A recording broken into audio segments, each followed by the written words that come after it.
ഇതുപോലെ മൈക്കയും പിടിച്ച് പച്ചയ്ക്ക് വർഗീയത പറയാനുമാണ് ഒരു തൊലിക്കെട്ടി. കേസരി എന്നുള്ള പത്രത്തിന്റെ മുഖ്യപത്രാധിപൻ NR മധു. ഷവർമ്മ ഹിന്ദുക്കളെ കൊല്ലാനുള്ള സാധനം അത്രേ. ഷവർമ്മ അല്ല, മൂപ്പര് പറഞ്ഞത് എന്താ, ശവവർമ്മ. ഹിന്ദുക്കളെ കൊല്ലാൻ വേണ്ടിയിട്ട് പാശ്ചാത്യ രാജ്യത്തിൽ നിന്ന്, അറബ് രാജ്യങ്ങളിൽ നിന്നും ഇവിടെ കൊടുന്ന് ഹിന്ദുക്കളെ കൊല്ലാൻ വേണ്ടി ഉണ്ടാക്കിയത്. വല്ലാത്തൊരു ജാതിയിലെ നമ്മളെ സംസ്കാരം അനുവദിക്കണില്ല മൂപ്പരെ തെറി വിളിക്കാൻ. എൻ്റെ കമന്റ് ബോക്സിൽ വന്നോളൂ ഇയാൾക്കുള്ള തെറിയൊക്കെ. ചിലരതിന് ഷവർമ്മ എന്ന് പറയുന്നുണ്ട്. കഴിക്കുന്നത് വർമ്മയാണ്, കഴിക്കുന്നത് ശവമാണ്. അതുകൊണ്ടാണ് അതിന് ശവവർമ്മ എന്ന പേര്.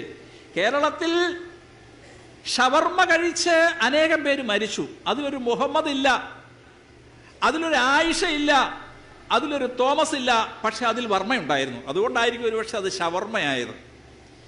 ഈ ആക്രാന്തം മൂത്ത് ഭണ്ഡാരമടങ്ങാൻ ഇത് പോയി തിന്നു ചാകുന്നവന്റെ പേര് ഹിന്ദു എന്നാണ്.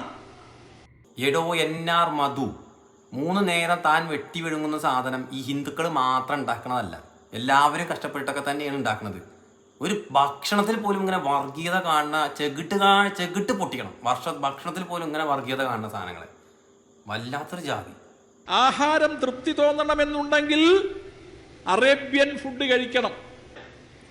കരിഞ്ഞ മാംസത്തിന്റെ ഗന്ധം, മാംസം കഴിക്കുന്നത് തെറ്റാണെന്നൊന്നും ഞാൻ പറയുന്നില്ല കേട്ടോ, പക്ഷേ കരിഞ്ഞ മാംസത്തിന്റെ ഗന്ധം, രൂക്ഷമായ തീഷ്ണമായ ഗന്ധം നമ്മളുടെ നാസാദ്വാരങ്ങളെ തുളച്ചുകൊണ്ട് കടന്നു പോകുന്നു. നമ്മുടെ തെരുവുകളിലൂടെ സഞ്ചരിക്കുമ്പോൾ ഒരു ശ്മശാനത്തിലൂടെ കടന്നു പോകുന്ന പ്രതീതിയാണ് ഇന്ന് നമ്മുടെ കേരളത്തിലെ തെരുവിലൂടെ വൈകുന്നേരം സഞ്ചരിച്ചാലുള്ളത്. അവിടെ നമ്മൾ ശവവർമ്മയാണ് കഴിക്കുന്നത്.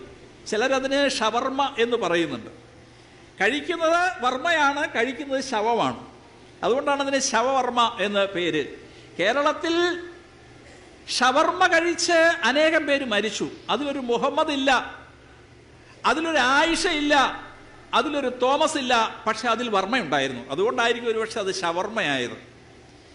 ഈ ആക്രാന്തം മൂത്ത് ഭണ്ഡാരമടങ്ങാൻ ഇത് പോയി തിന്നു ചാകുന്നവന്റെ പേര് ഹിന്ദു എന്നാണ്.